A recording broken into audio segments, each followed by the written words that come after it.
আজ বানাচ্ছি কুলেখাড়া শাক ভাজা। দিয়ে দিচ্ছি সর্ষের তেল,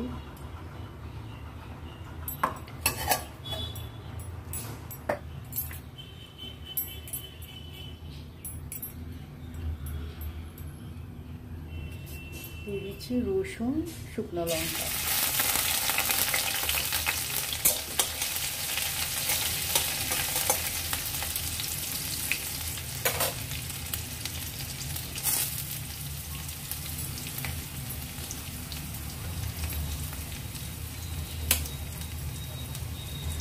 রসুনটা একটু ভাজা হয়ে যাবার পর শাকটা দিয়ে দেবো।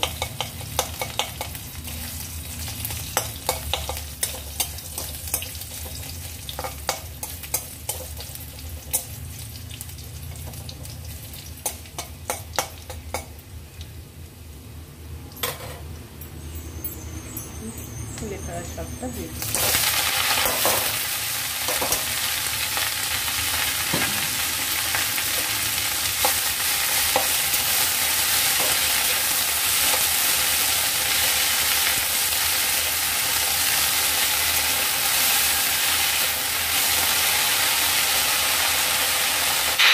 দিয়ে দিচ্ছি পরিমাণ মতো লবণ, হলুদ আর সামান্য একটু জল দিয়ে শাকটা ভালো করে নাড়াচাড়া করে ঢাকা দিয়ে সেদ্ধ করে নেব।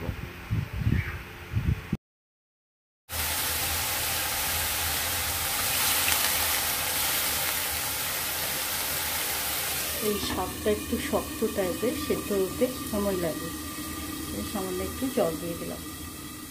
ওই গ্যাসের ফ্লেমটা কম করে ঢাকা দিয়ে সেদ্ধ করে নেব।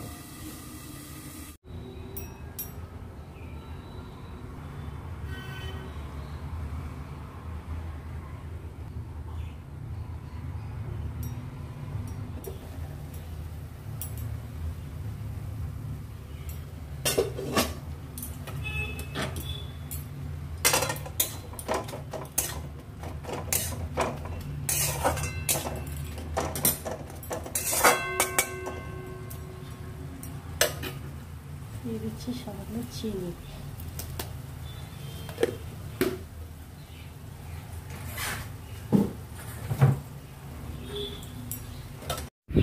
এবার শাকটা বেশ কিছুক্ষণ নাড়াচাড়া করে ভাজা ভাজা করে নেব। কুলেখাড়া শাক খুবই উপকারী একটি শাক। যাদের শরীরে রক্তের পরিমাণ কম তারা এই শাকটি থেতো করে রস করে খেতে পারেন বা এইভাবে ভাজা করেও খেতে পারেন, অনেক উপকার পাবেন।